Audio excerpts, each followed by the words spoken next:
nagsampa na po ng impeachment complaint against Vice President Lenny Robredo. I won't allow. I won't.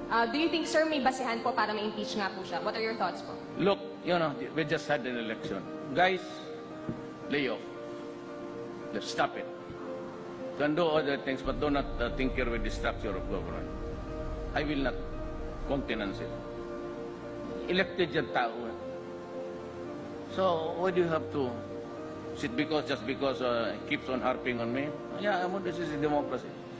It's freedom of speech. Wala naman, there are no overt acts. Kakatapos na ng eleksyon, huwag mo sirayan bayan. Okay, alay mo ako, baka hindi na magising po ka sa bangungot, okay na. Siya naman, pero you create trouble there po.